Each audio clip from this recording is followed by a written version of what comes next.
Good. What the fuck is up with this layout? There we go. Okay. Let's start that over. Good evening, ladies and gentlemen. Tonight on the Crimson News Network, we have a bunch of trailers to cover, as per usual. And some very interesting stories that have developed. One, we have some returning manga that have been on hiatus for a little while. Some issues within the the industry, particularly centered around a especially creepy artist. Yes, we will be covering exactly this, Biggles. I had that story all lined up already before I even saw it on Twitter. Sorry. I'm in the thick of it. We're going to talk a little bit about the voice actor for Sun Jinwoo, Alex Lee, the English voice actor, being a cuck. And some other things in here. There are plenty of articles in here. So we got ratings, returns, new trailers, a whole lot of stuff to cover tonight. And hopefully I will be okay throughout all of it. And if I just don't raise my voice too terribly much, I should be good to not have a massive coughing fit in the middle of the show anymore. But I digress. So let's begin the night. Not that he got cucked, just that he kind of behaves like a cuck. And we'll get to that story eventually. All right, let's bring up the first thing for the night. So present, share screen. I should have had this ready. We'll go here.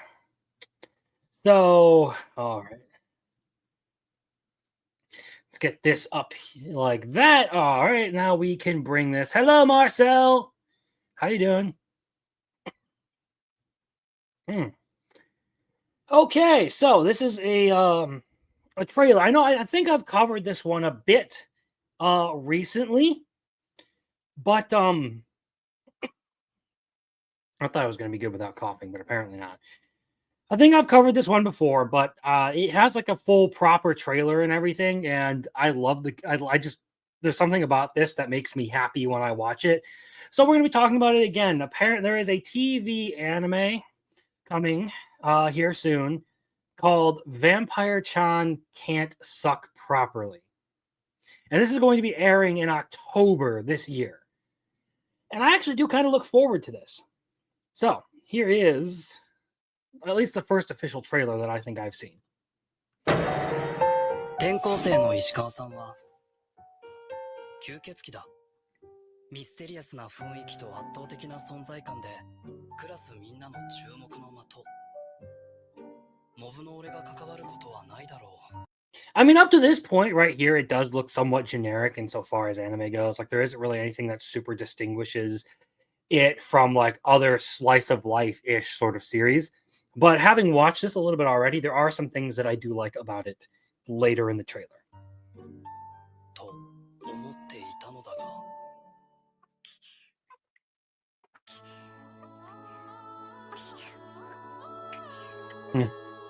And here we get to the goofy animation part of this whole thing.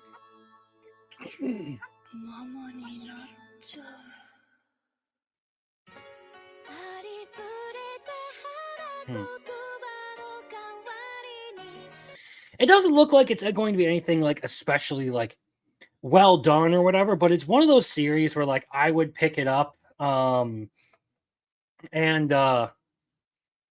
really enjoy it.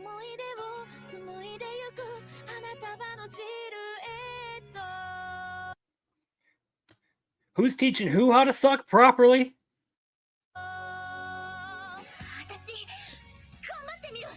俺で練習するっていうのはどうかな。石川さん、私も血を吸われてみたいなーなんて。たく、二人とも石川に甘すぎだろ。甘やかすだけが教育じゃないんだ。いただきまーす。いったー。吸血鬼はかっこよくないとダメなの。気にしなくていい。It's probably going to be something along the lines of like Aharen-san is incomprehensible to where it's like enjoyable. Um something like entertaining and all that, but it's not particularly like a incredibly noteworthy point of the season. Also, hello to the questioners. We'll get to that question later in the night. Hmm. 俺石川さんの練習に付き合うって決めたし。よーし。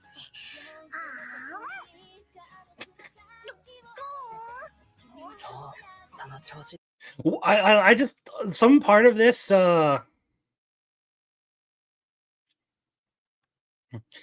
there's one part of this that I find, somewhat funny. Why does this not? Oh my god. Apparently I need to do like a full-on purge of my computer because Norton is starting to piss me off. Anyway, one thing that I find like funny about this whole thing is just the whole like chibi, the tiny chibi design for the character. I don't know what it is about that kind of stuff, but when people decide to like do those sorts of designs or animation choices, I always enjoy those when it comes to slice of life stuff.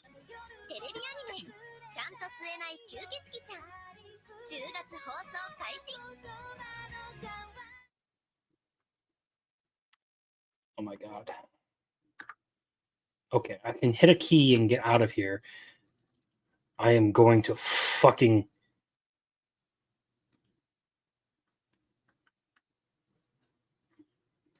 lose it.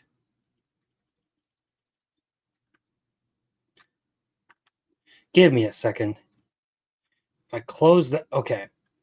You are a fucking shitty company, Norton. Okay. What a way to start off.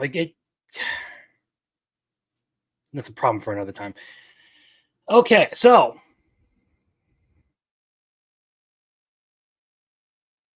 Do this.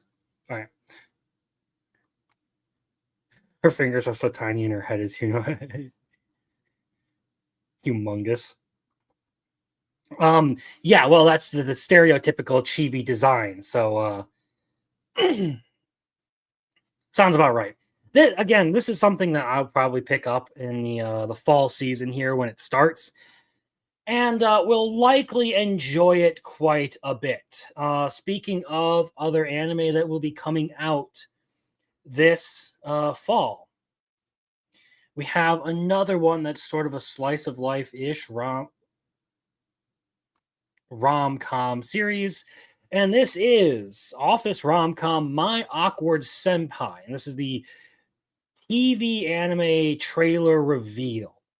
Again, it comes out in October 2025, and they actually give us a little bit of synopsis here. So, rom-com about an awkward, nervous female office worker having a hard time dealing with her nerdy junior colleague, who she actually has a big crush on.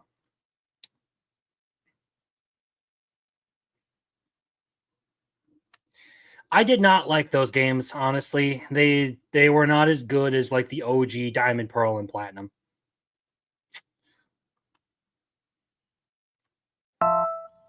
Ooh. その案件の担当はお前だ。 There we go. 私に尋ねる前に解決策を提案するべきだろう。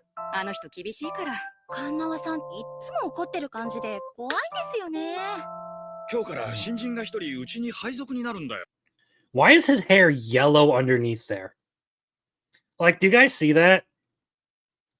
I don't know. It's something that like sticks out to me for no reason.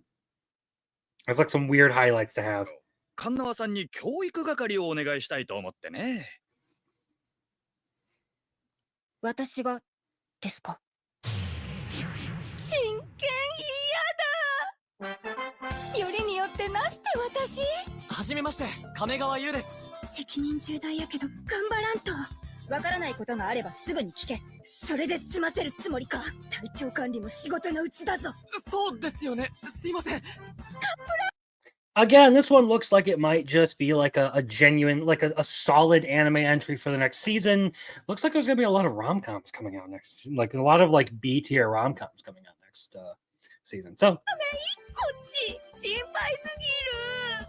全力で頑張ります先輩。名刺交 I mean, I like the concept of like this chick is trying to like be professional and everything, but has a hard time because she has a crush on this guy, and like is basically just like trying to like maintain this cool, composed look.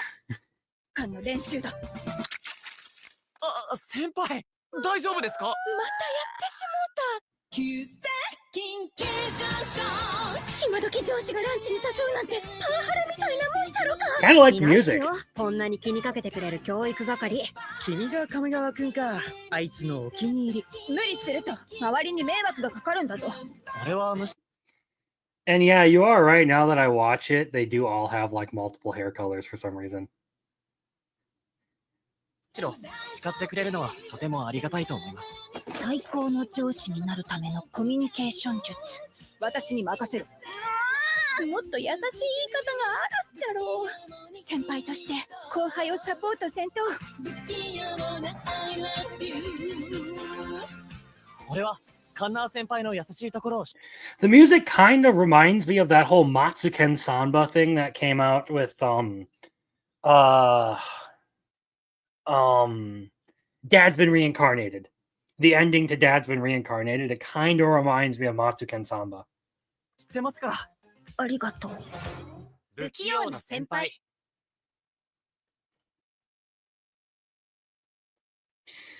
So again, this is one that I'll probably enjoy watching myself. I don't know about everyone else, but I personally like that sort of stuff. Those are the series that I like to just, relax and watch. The ones I can lay down on my futon in my room here and just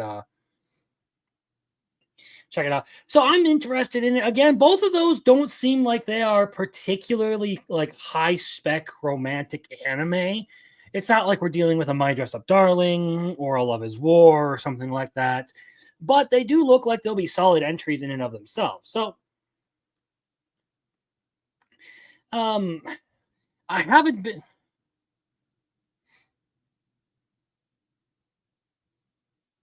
Oh, I left that up. Sorry. Like Nukitashi or whatever it's called. The ultimate Gooner anime for the season, yes. Oops. Okay, so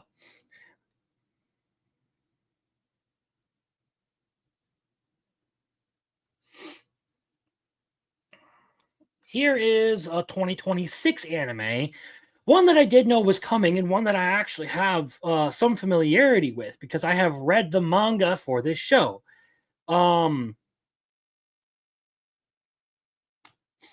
That's also one to lay back and relax. Oh, God. Oh, my audience is fucked. Okay. Anyway. So. Oops. Should be sharing this one.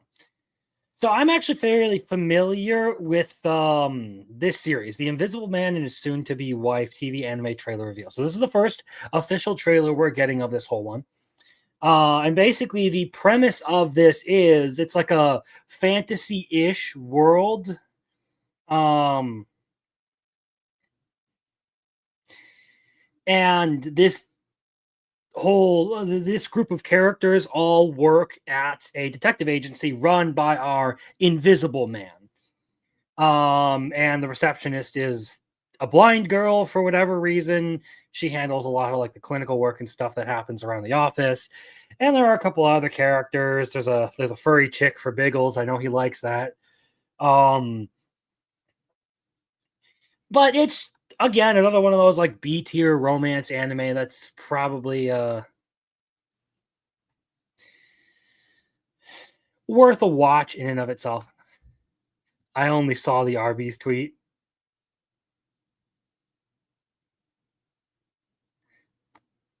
How far are we talking?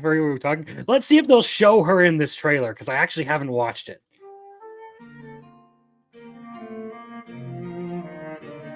ヤコウさんは僕を見たいって思いますか？遠野目さんがどんな人かは感じられるので、私はそれで十分かなって。今は気持ちを抑えて、しっかりエスコートさせてくださいね。ヤコウさん、僕は今どこにいるでしょう？そこにいますよね。僕を見つけ出せるのはヤコウさんだけかもしれませんね。絶対探し出 That dude has no head. Yeah, because he's invisible. He can't turn himself visible. That's the whole point of it. しますよ。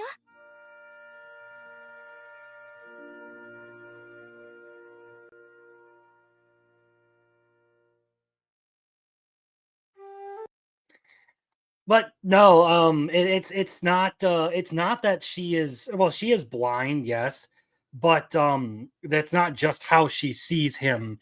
It's literally what he looks like to everyone. Too confusing, just haunted clothes. That's an interesting take.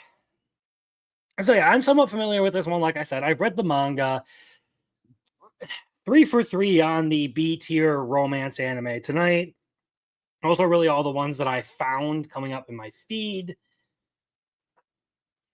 Well, except for this one. And then we have a couple more to talk about for the night. I know a few of them Biggles will probably be really happy to see.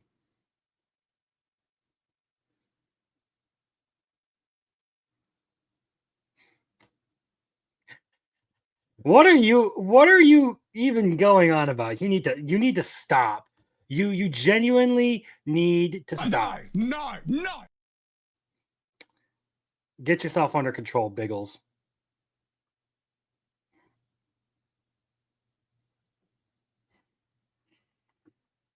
Okay. So this one I don't know if oh jeez. Christ, that's loud. I believe this is a movie. I don't know how we will feel about this one, but apparently they're doing an Alice in Wonderland original anime movie here at some point. Looks like they have a date for August 29th, 2025. And it's going to be largely based on the classic Lewis Carroll novel. Now, this is something that I found interesting in the fact that, like, a lot of these pieces of, like, old school literature are getting adaptations recently.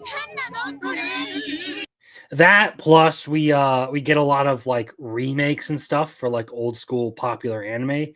So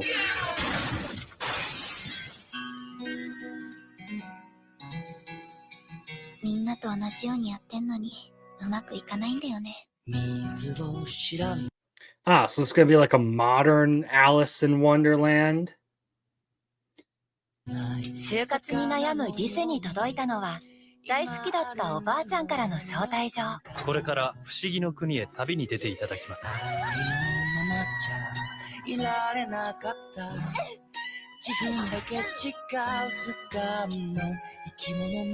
あなたアリスでしょ。どうして知ってるの？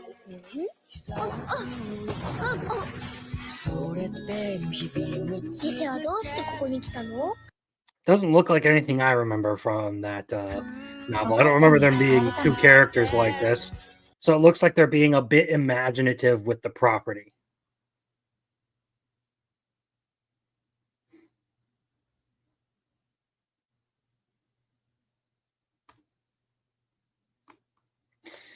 Yo こそワンダーランドへ。い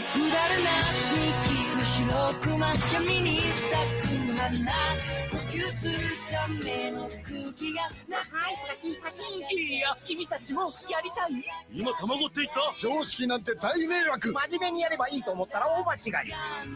優しさってどういうもの？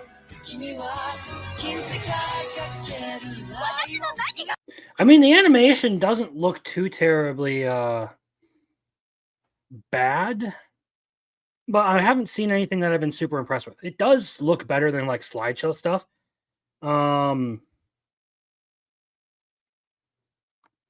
Yeah, this is kind of what I'm saying. It looks like they're doing a bit of a imaginative spin on some of this stuff.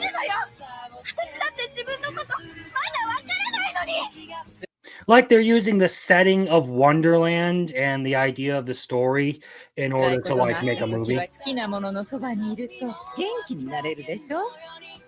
リセは何が好き？どこへ行きたいか、それさえあればたどり着ける。この冒険が明日のあなたを笑顔に変える。不思議の国でアリスとダイブインワンダーランド。アリス、ありがとう。I like this idea. Watch Alice in Wonderland on LSD. Yeah, let's all do it. We'll have a watch party in Discord. We all just take a tablet of LSD and watch it. Yeah. Okay. So this is more Biggle style, I think. This is kind of like a villainess sort of thing. Not really. I'm just kind of teasing him.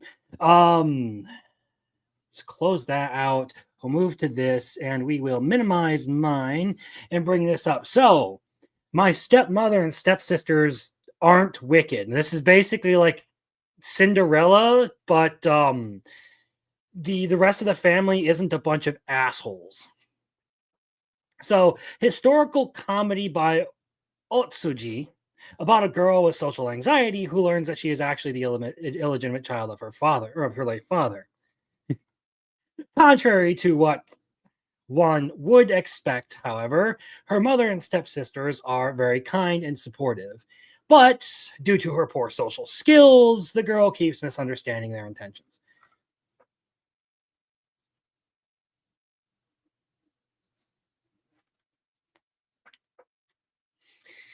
So basically, the premise of this one looks like they're going to be trying to like help the chick out the whole time, but her perception of them is basically that they're all going to be like evil or like come off as evil.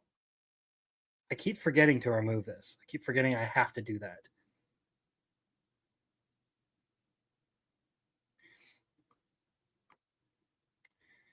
Your facial structure and beard would make it. Okay, random fashion advice for the night.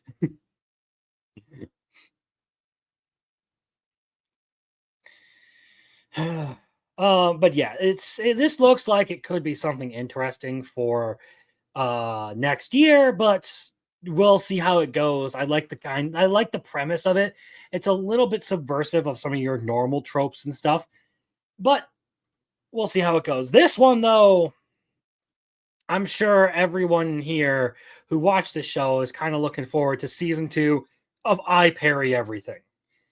The stupidly OP sword-wielding dumbass that is Noor is getting a second season to be a stupidly OP dumbass.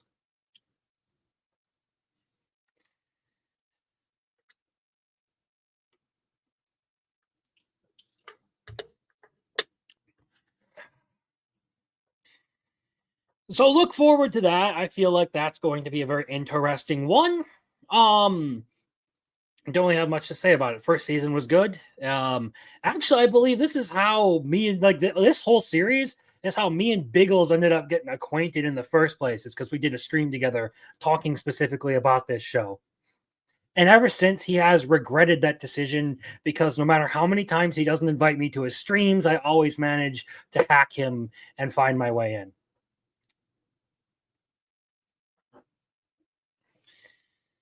But that said, we only have one other anime announcement for the night before we start reading the news. And that would be this. So this is another series that I am fairly familiar with myself.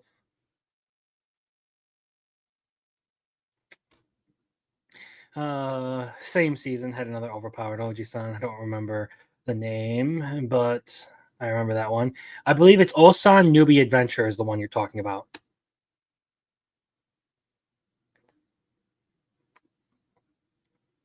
You don't invite me to your streams either. Well, I mean, I don't know if you talk about a bunch of seasonal anime or whatever, but I mean, it's not like I'm opposed to having someone on to go over some of this news and stuff as well. So it's like this is the one show where it would actually be really convenient to have someone. Well, that's a topic for another time. Right now, like I was saying, I'm familiar with this show. This is going to be another one of those like OP old men sort of thing. So the Frontier Lord begins with 0 subjects. TV anime adaptation. Can't speak. officially announced. So, a fantasy about a war hero who returns home and receives land as a reward for his achievements. I think he's like 36 or something by this point, so like old dude. Plain grassland with no inhabitants. At a loss how to cultivate this land, he receives unexpected help from a horned girl who shows him that even empty meadows have more to offer than what meets the eye.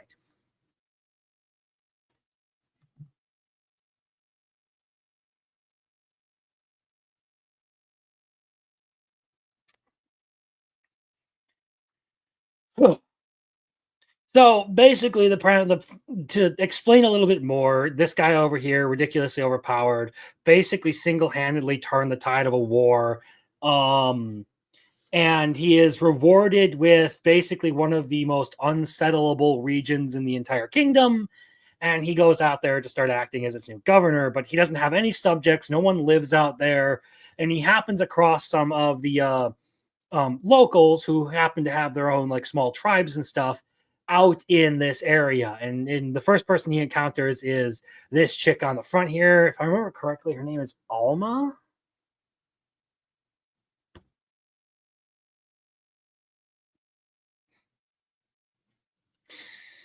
Either way, and their whole tribe is like has this concept of like manliness, like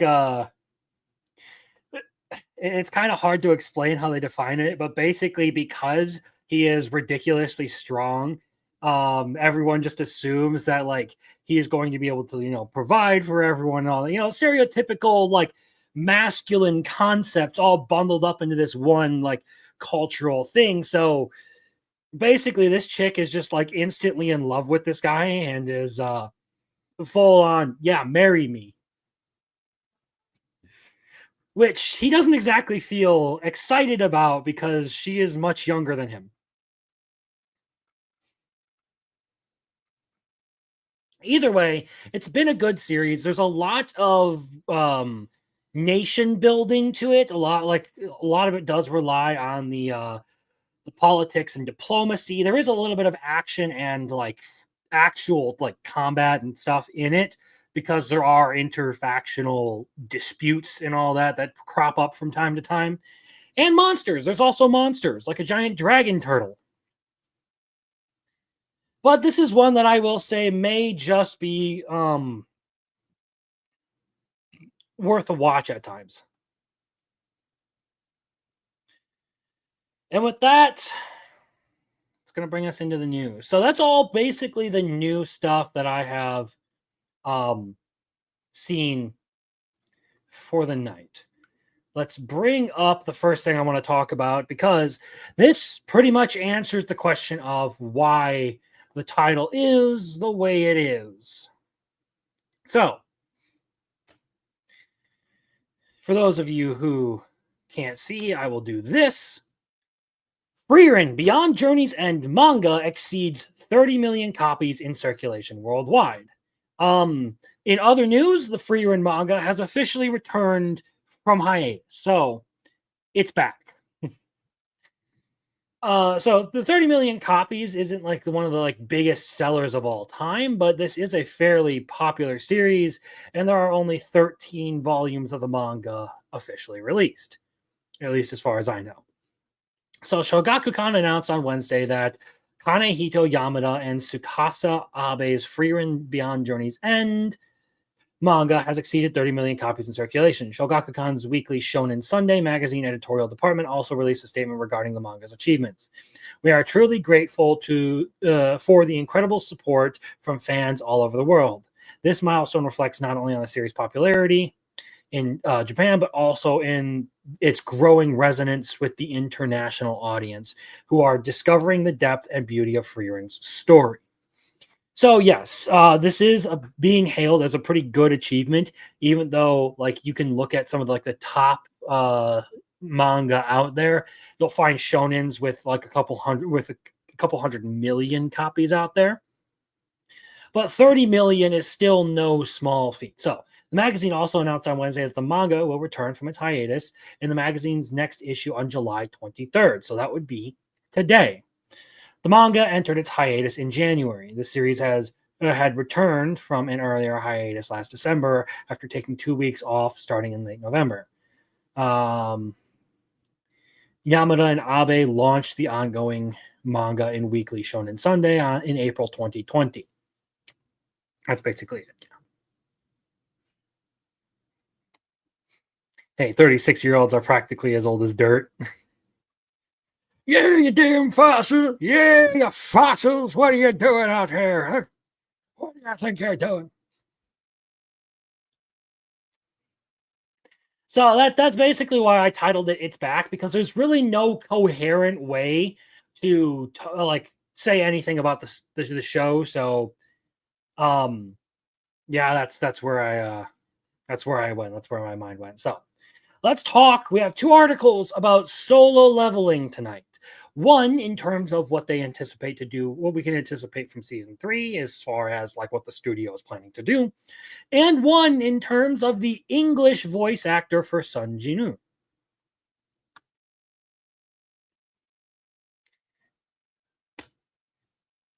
Oops.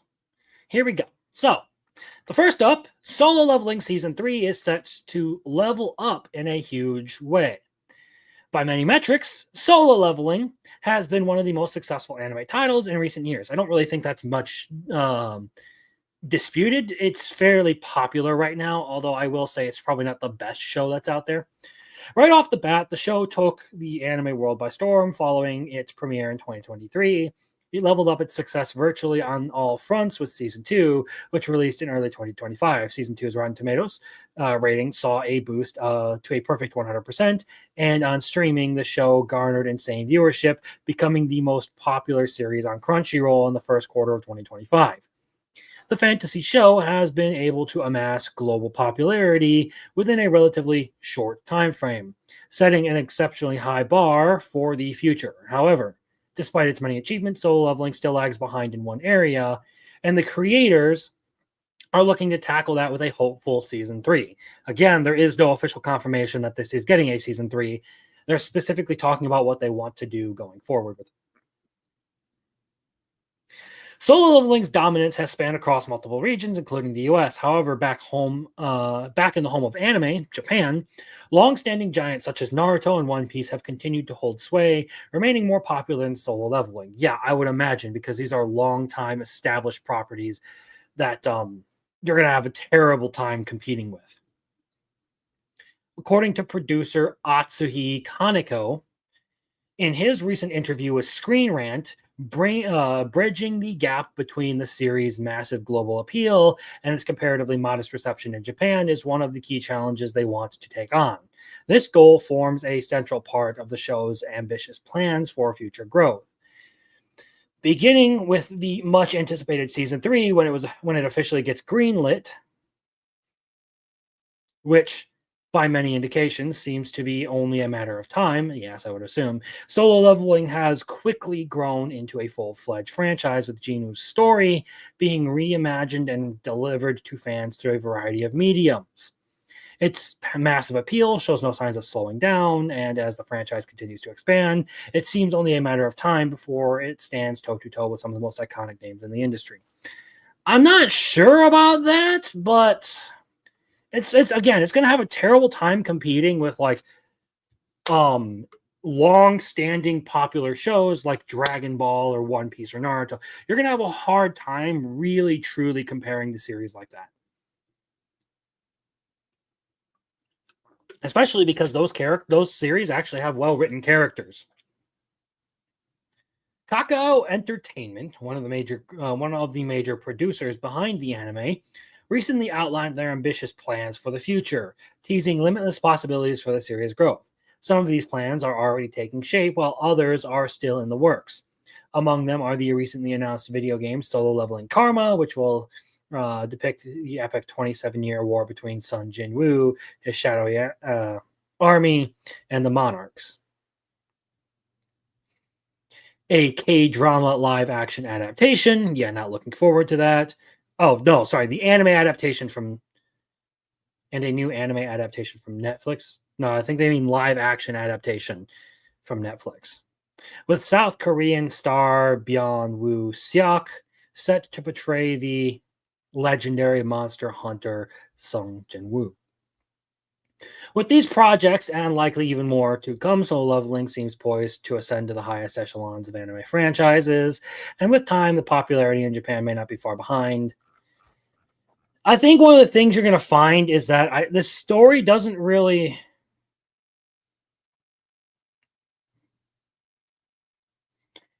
This is kind of what I was going to touch on. I don't think this story really has the substance that the others do to actually catch on, because it seems like Japan is more so concerned with the actual story being told than anything else, as evidenced by the fact that the beginning after the end was actually incredibly popular over there, and I would argue its story was better done than anything that Solo Leveling does. It just goes to show the difference between the American and the Japanese mindset when it comes to these sorts of things. Solo Leveling may be an incredibly popular action series, but I do not see it sticking around for a long time like many other shows do. It's as simple as that. So I doubt that it will ever actually get to the point of popularity that some of these others have reached, especially if you're talking about competing with One Piece and Naruto, two series that I would say have really, really well-written stories and very, very well-written characters. Things that people actually latch onto more than just the, oh, wow, cool action kind of stuff. But I digress. We have another article to talk about when it comes to Sung Jin-woo, though. And that comes at us courtesy of an interview with his English voice actor, Alex Lee. I don't want to do this. Solo Leveling star reveals unwanted role in, get this, controversial harem anime.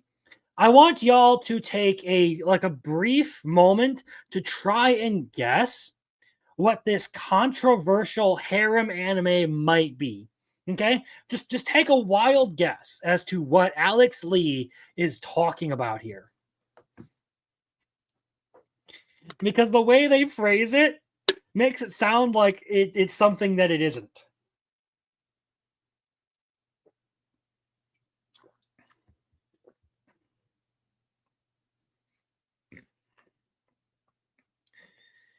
Just let you guys, sit there for a little bit. Okay, everyone's had a bit of a chance to answer. I don't know if that's because things are lagging behind, but we'll go into this. So, Alex Lee, the English voice actor for Sung Jin-woo in Solo Leveling.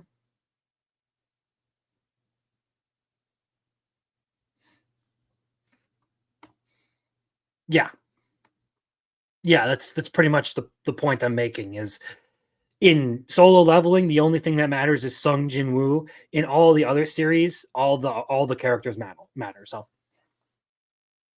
So Alex Lee, English voice actor of Sung Jin-woo in Solo Leveling, reveals the one role he was embarrassed to play in a viral clip from a resurfaced interview. Lee's confession of sabotaging his audition for a controversial harem anime that he would win anyway coincides with the recent announcement of his recast in the now playing season 4 premiere. So that kind of is a hint there as to what we're talking about, because it is a currently running anime. So in an interview Lee did with the infamous Trash Taste podcast, okay, which dates back to April 12th, 2024, has gone viral across social media platforms like Reddit. In the over 2-hour interview, Lee discussed his humble beginnings as a voice actor, as well as the struggle he endures in his personal life. A reason why this interview has gone viral is a segment where Lee reveals he tried to fail an audition for a popular yet risque hair. I don't know where they're getting this risque thing from, which he ultimately won the leading role in. The clip coincides with the surprising announcement that Lee's role, as well as those of other English dub actors, have been recast for season 4, for the season 4 premiere. So this is where you're finally going to learn what anime he was talking about. Rent a Girlfriend.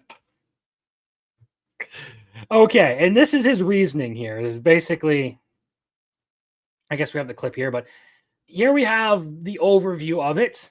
Alex Lee never wanted to voice Kazuya because of the fan service and wanted to be in JJK, but ended up getting the part anyway. So this is, I don't know. Personally, it kind of feels like cuck behavior to complain about not wanting to be in a show because of fan service. And as far as I know, the fan service in Rent a Girlfriend, at least from what I saw, was fairly tame when it came to the industry as a whole. Okay? And the only thing controversial about Rent a Girlfriend is the fact that it still has a fucking fan base somehow. Again, I guess this goes to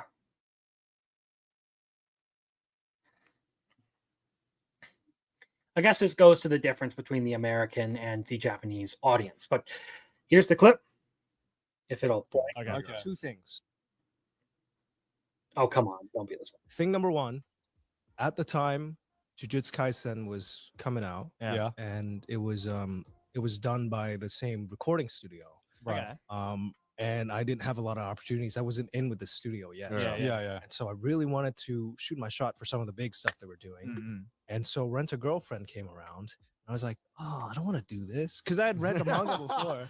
And I was like, it was a guilty pleasure. Sure. I'm like, I read it because it's a train wreck. Hey, mate. Hey, the first season's great. The first season's great. I'm there with you. I'm like, addicted, man. It's a guilty pleasure. It is. So I was like, I don't want to do this, but if I turn this opportunity down, then I'm gonna miss out on Jujutsu Kaisen, which I'm not in, by the way.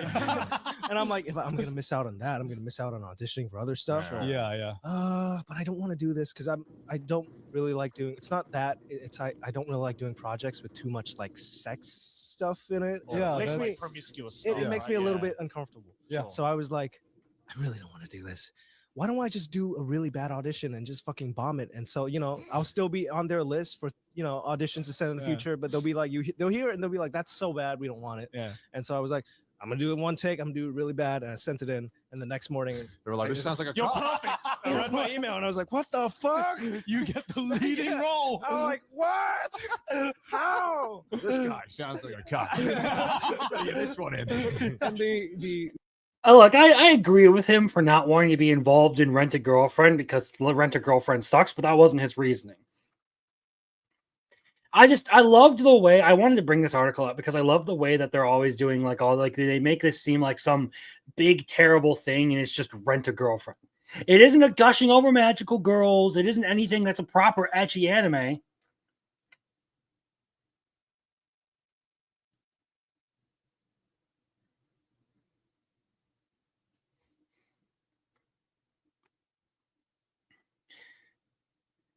The original VA for Rentaro actually holds a Guinness World Record. We're talking about Rent a Girlfriend, not 100 Girlfriends.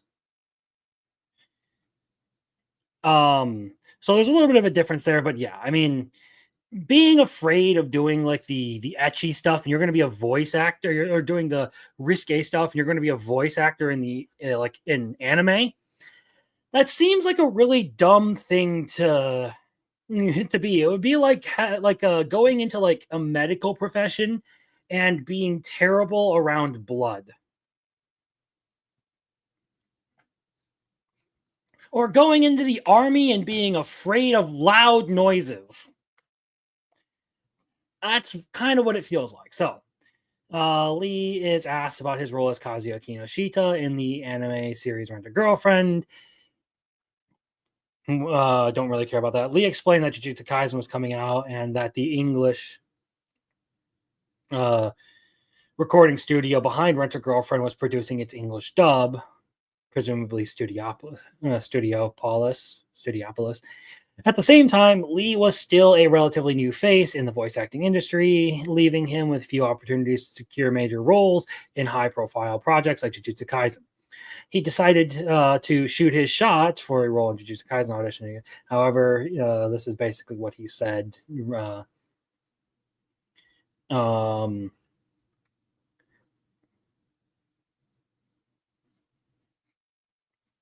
This is kind of the point. Like, Yeah, like it's a job. Like why you're gonna get picky and all that, especially in anime. You're gonna get picky about having to do fan service scenes and all that. Man, what are you fucking talking about? It's kind of dumb.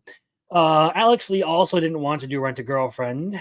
He also didn't want to turn down an opportunity to acquire a bigger and better role in the future by rejecting the audition. So he decided to sabotage his own audition. Okay, this is basically what he already said to us. Shocky won. Lee also admitted he wasn't comfortable recording scenes where Kazuya solo leveled himself in front of 5 other people in the recording studio. Okay, you're playing a role. Like, I can understand it's kind of like a weird thing, but like you're playing a role. You don't actually have to go and crank yourself in the studio, dude. This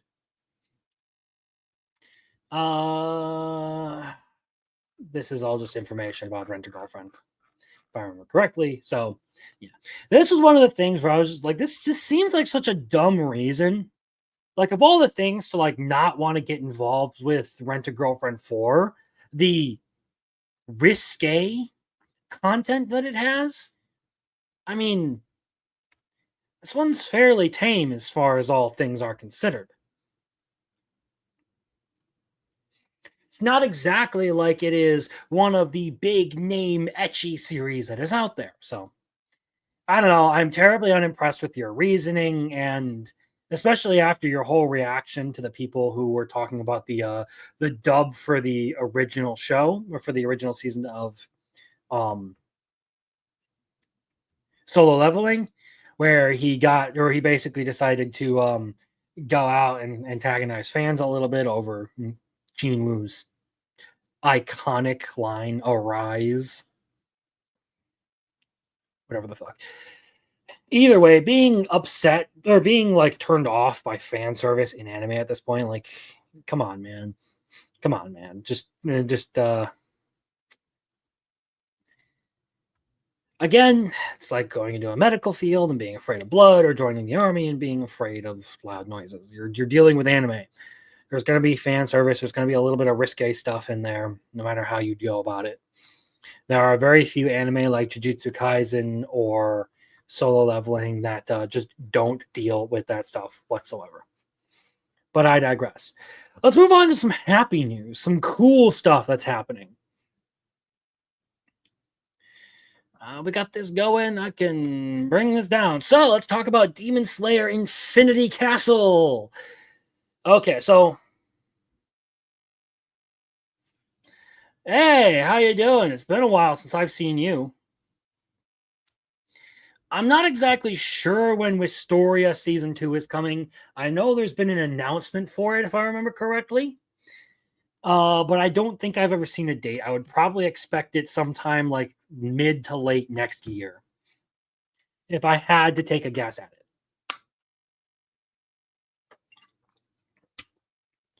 Well, actually, I don't know. When did that air? Did that air like summer or fall last year? I think it was summer. That sounds about right. So there's a chance that we could see it early next year. Anyway, Demon Slayer Infinity Castle movie breaks box office record with biggest opening weekend in anime history. So this is talking about the Japan theatrical release, which is ahead of the global theatrical release.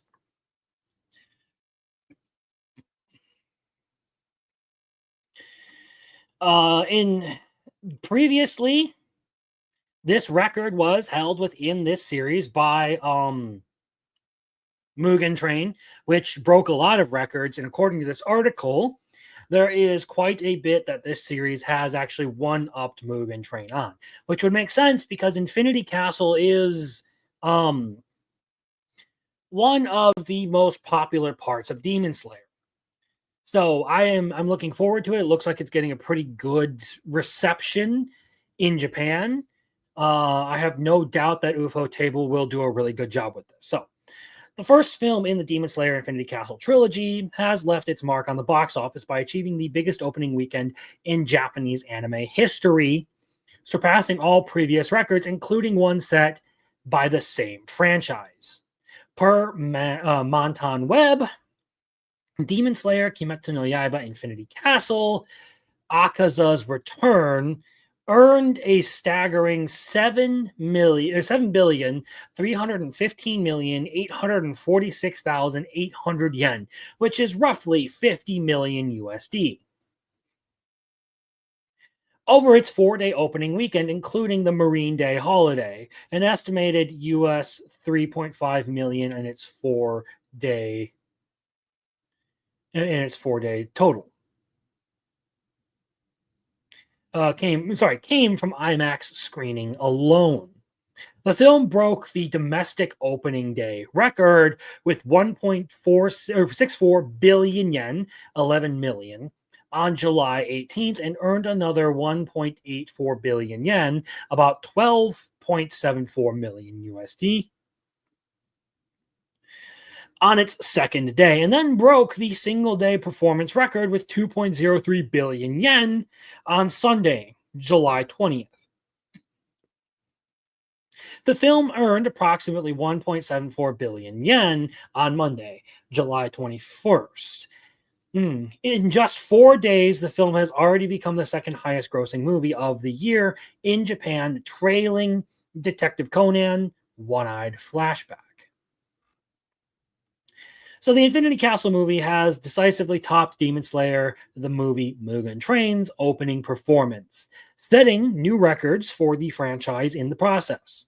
In comparison, Mugen Train earned 4,623,117,450 yen, about 43.85 million at the time, from 3,424,930 tickets in its first 3 days in October 2020. This is over 109 million or 901 million yen less than what Infinity Castle earned in the same period. On its opening day, Mugen Train earned 1.26 billion yen, which falls over 371 million yen short of Infinity Castle's opening day gross. Infinity Castle is screening across 452 locations in Japan, which includes 393 regular theaters and 59 IMAX locations. Yeah, there's a lot of massive stuff going on with this, so it's very interesting to see the numbers breakdown. And I think this article has done a pretty good job of like giving you the idea of just how well received this has been. This marks the widest release for any Demon Slayer film, surpassing Mugen Train's May 2025 re-release, which played in 423 theaters. Mugen Train, however, currently still holds the record for the highest earning film in Japan ever, with a total domestic gross of 40.43 billion yen, about 272 million USD by current conversions. It also holds the title of the highest earning Japanese film worldwide and was the highest grossing film globally in 2020. Yes, this was a huge... Mugen Train was huge. So Infinity Castle is kind of like upping the game, I guess. It also holds the highest, this made it the first non-Hollywood film to top the yearly worldwide box office in over a century. And it also became the second highest grossing anime film at the US box office. The unprecedented success of Infinity Castle was well anticipated when ticket sales began online in Japan in mid-July on 2024, or mid-July 14th. It sold out almost immediately, with fans reporting the ticket website crashed due to the high volume of traffic. In many cases, tickets were completely sold out in as little as 10 minutes. On opening day, major theaters like Toho Cinemas Shinjuku scheduled as many as 40 screenings, with fans lining up in the morning for the first showing and to purchase exclusive merchandise. The Infinity Castle movie trilogy will adapt the will adapt the final Infinity Castle story arc from Kyoharu Gotoge's manga. The film is slated to release in the US on September 12th. So yeah, this is gearing up to be an absolutely massive success. And I don't think Demon Slayer has gotten any less popular since the time of Mugen Train. They did a really good job. I think one of the big things that has actually helped it, they did a really good job of upping the ante when it went from Mugen Train to the Entertainment District. Going between those two, they did a really good job of making the show just seem like it was getting better and better. I wasn't a huge fan of the last two arcs, particularly Swordsmith Village or the Hashira training arc. I never really was, but Infinity Castle is widely held, from everything that I've seen, to be the most popular part of this manga. I have no doubt that a lot of people are going to want to tune into this one because it is just genuinely fantastic. Now, there is the controversy over whether adapting this in 3 movies is exploitative or not. I don't think that really factors in here. I don't think anyone's going to be protesting this movie over the fact that they're not just doing it in seasons. But good on them. I mean, these are big productions. These are big numbers. They blew it out of the water with Infinity Train, and it looks like they're even going to top Infinity Train with this movie. And that makes me excited to see what they're going to do. And now I did know that this was releasing here because like it or not, I'm going to call someone out. So Maza was live playing Apex, got into a lobby with a Japanese guy, and I just so happened to tune in at the right time to hear Maza start, running his fucking mouth like he always does. And said Japanese guy mistook him asking if he was going to get a popcorn bucket for talking about the Infinity Train movie. Ooh, why am I so choppy? I guess it's just on this end. Okay. There we go. We'll save that for a bit. So anyway. So yeah, that was fun. That reminded me that there was in fact the Infinity Train release, and I basically from there just watched the worst attempt at cross-cultural interaction I have ever seen. But that being said, let's move on because we don't need to talk about that fucking gay retard Maza. Oops. This is what we need to talk about though. So HIDIVE to co-produce Petals of Reincarnation anime. Now, this one may just rile a bunch of people up, and I will get to specifically why. HIDIVE announced on Monday that it will co-produce the television anime adaptation of Mikihisa Konishi's Petals of Reincarnation manga. The manga's story centers on Toya Stenji, a high school boy who, despite excelling academically, sees himself as average due to constantly comparing himself with his overachieving older brother. He desires to excel in something and become special. He encounters a long-absent classmate named Haito LaBuffet, who he deems as someone exceptionally talented. He learns from her that she used a branch of reincarnation to claim talent from her past life, where she was the legendary swordsman Miyamoto Musashi, effectively becoming a returner, a person reincarnated with their past life talent. Toya also learned from Haito that there are other returners who have more ambitious plans with their talent.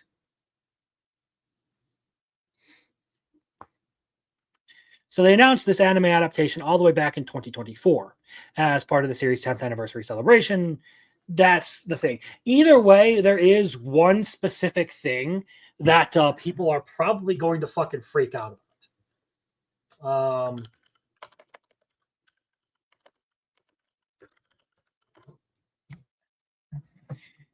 Let's see if I can get this to work. If I can find what I'm looking for. Images. Showed up on Google earlier. All right. So if I type in, and unfortunately there's a bunch of other weird shit that comes up if I type this in. So I'm going to try and pull up the image. Why is this being so fucking slow right now?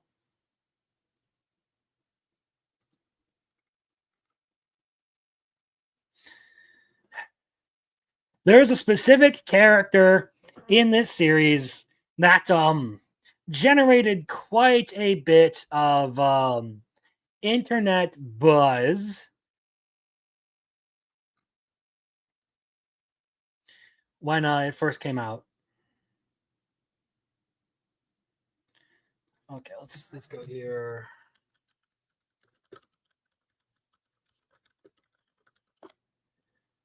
Let's see if I can do this.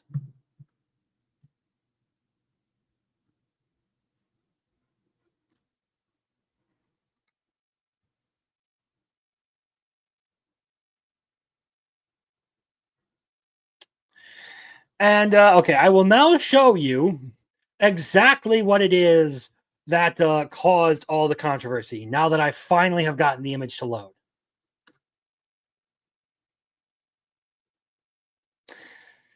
I don't think I need to say it, but the series for some reason decided that what it needed was Shota Hitler.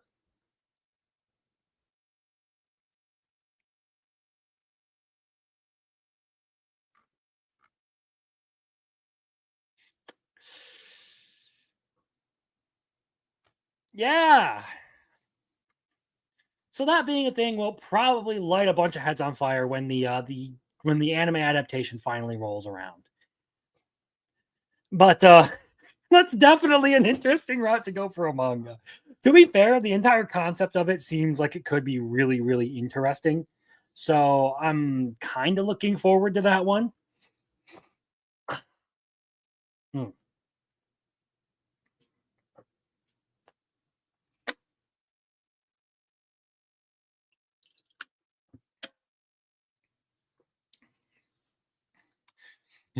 That's a good question. Anyway, so with that said, we have 2 articles to sort of talk about here for the last part of the night. I'm going to keep the third one in my back pocket because it's kind of long. And it's something that I can use if we ever get another slow week. Okay. I have it shared. All I need to do is bring it up. So, Kadokawa pulls I May Be a Guild Receptionist light novels, existing volumes, 2 more publications, following illustrator Gao's sexual acts with minor. So, the artist admitted to engaging in sexual acts with a minor. Yeah, not a really good thing. So, this is going to be a short, relatively short article, but here we go. So, Kadokawa released a statement Wednesday regarding recent reports of illustrator Gao allegedly admitting to engaging in sexual acts with a minor during a live stream program in Japan. Kadokawa stated that it has confirmed with Gao himself that the allegation is true. The company announced the measures it is taking regarding Gao's removal as the illustrator for I May Be a Guild Receptionist light novel series and handling of other publications related to the illustrator. So I think the other one that is illustrated by this creator happens to be out right now. Welcome to Outcast Restaurant. So a little bit of context here for you Marcel. He was 36 and she was 14. I believe is what we're talking about. Oh, it actually gets into it down here. Okay. So print copies of I May Be a Guild Receptionist light novel volumes 1 through 8 have been recalled and are out of print, and digital distribution of the novels has been suspended. Kadokawa plans to re-release the volumes with a new illustrator in the future, but no date has been decided yet. Gao's 2021 Selfie Girl Gao work collection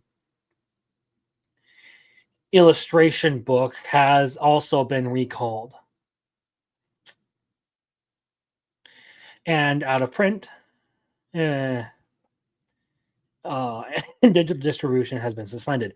Kadokawa also suspended the digital distribution of all 3 volumes of Kozaburo Yachigi's Hallelujah Vamp light novels, which Gao drew the illustrations for.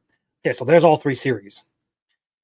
A person claiming to be Gao allegedly admitted during a live stream program in Japan on June 29th to engaging in sexual acts with a minor, according to expose YouTuber Kore Kore, who hosted the live stream with the alleged victim and the person claiming to be Gao.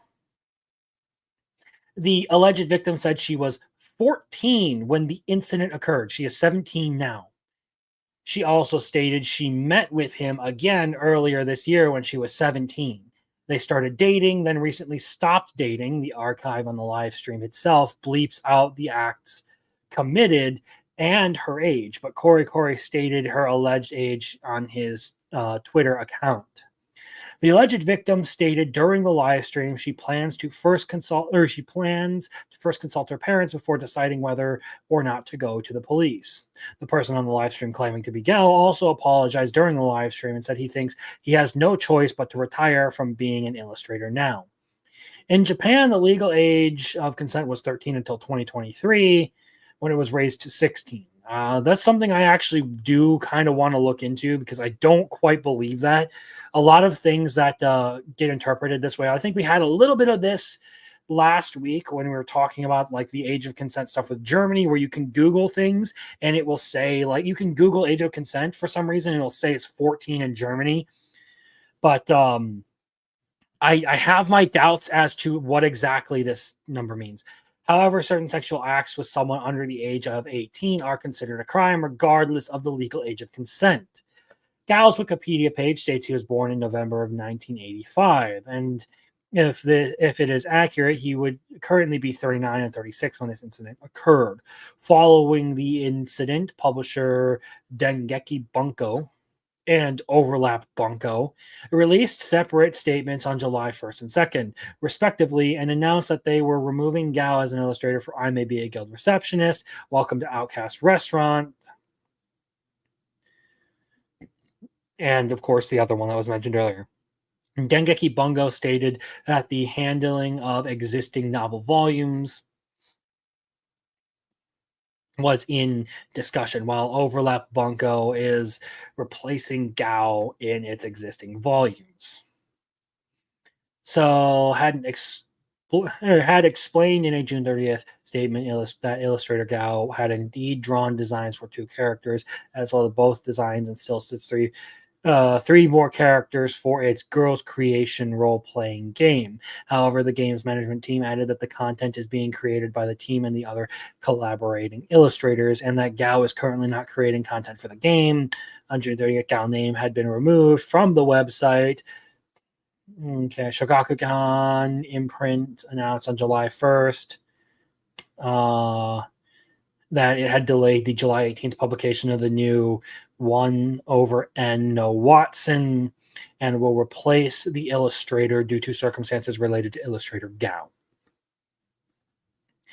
One of the VTuber artists for whom Gao draws illustrations also announced on July 2nd that she will refrain from using Gao's illustrations and stated that the possibility of hiring a new illustrator is under discussion.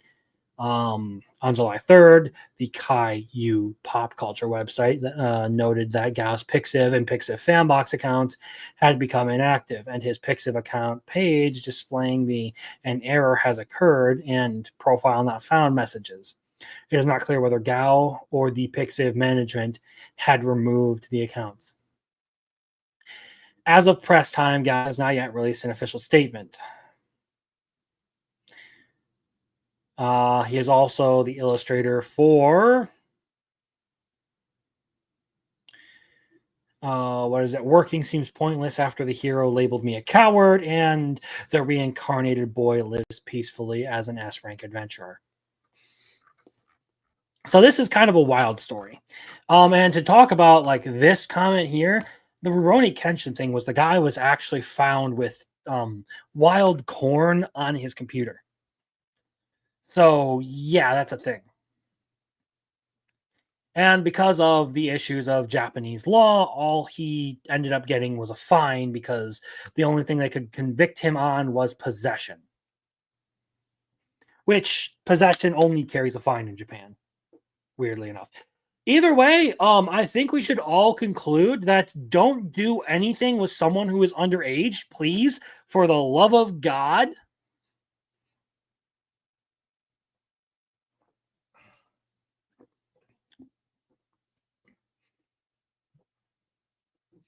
Don't stick your dick in someone who is who is under 18 years old. Like, come on, people. Come on. This is... Oh, I'm not saying it isn't horrible. I was just outlining the specific thing with like the Rurouni Kenshin guy. You can argue the case that the creator of Rurouni Kenshin didn't like do anything to kids, but I don't actually know whether he did or not. The only thing I know is I believe they were only really able to convict him on possession.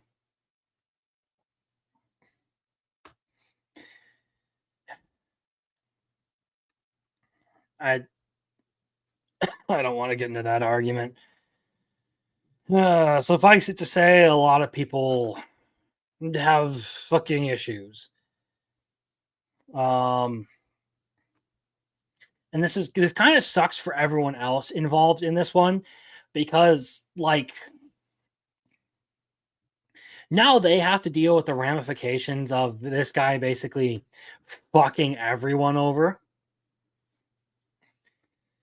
It's not a good time for everyone who was writing and had a who ended up having, the crazy fucking illustrator who decided to go do things with minors. But here's the last article for the night. The 10 biggest Netflix anime seasons in the world revealed. So on July 17th, Netflix released its latest engagement report covering 99% of all viewing from January to June.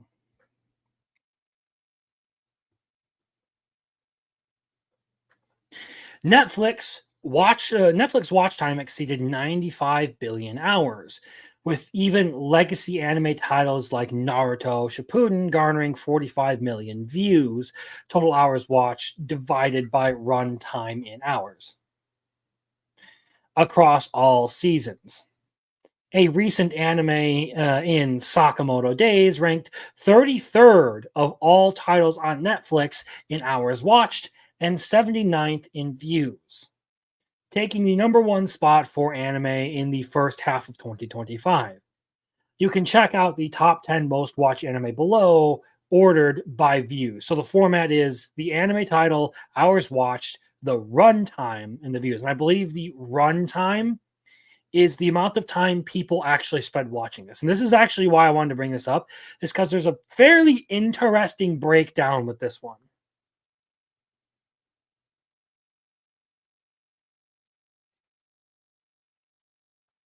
So Sakamoto Days Season 1 had 106 million views. I believe that's correct, right? Yeah, 106 million hours watched.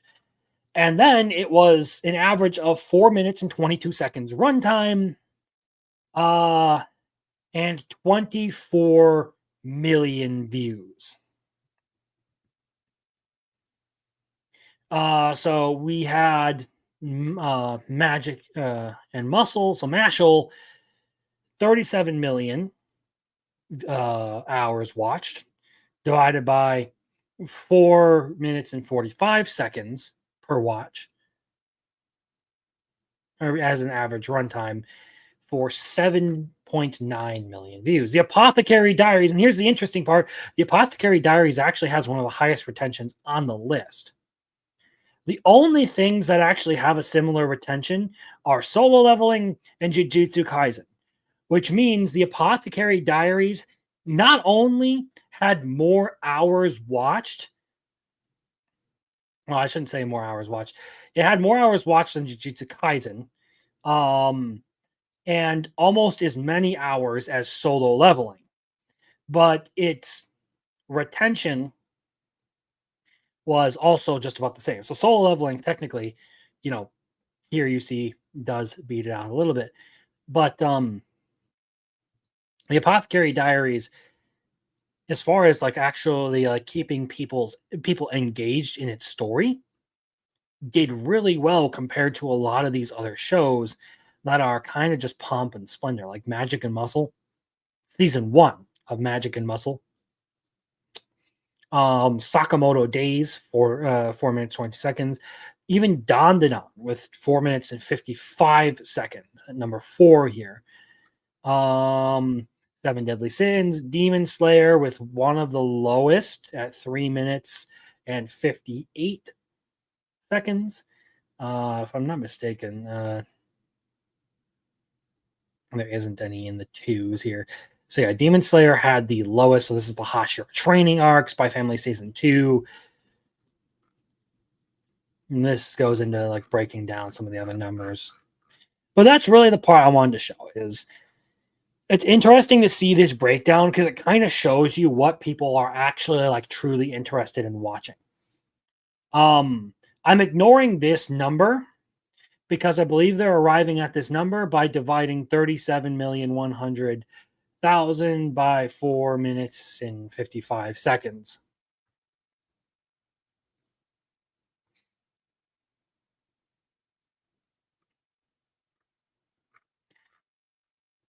But either way, good for the Apothecary Diaries. That said, though, I think that's going to be about a wrap for the night. Few quick announcements here. I'm going to be trying to up the game on the video output to 3 a week to try and like get videos out on everything that's going to be airing this summer. Hopefully, I'll be able to keep up with that and get some good videos out. I already have my script for my next one written up, and we'll probably end up recording it and getting ready to release it for tomorrow. That being said, though, there's still going to be another video after that.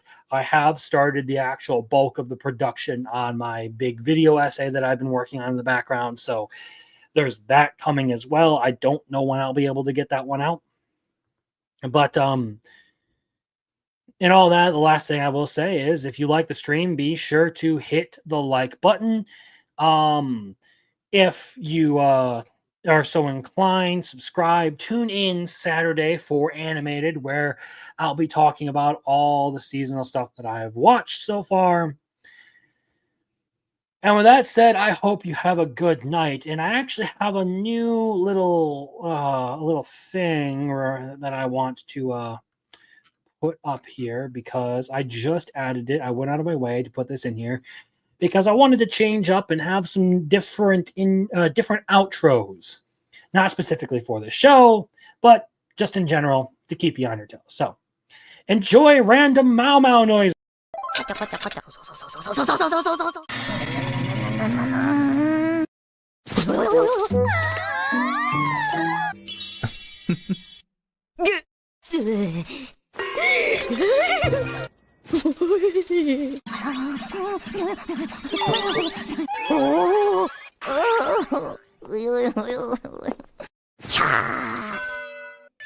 クピク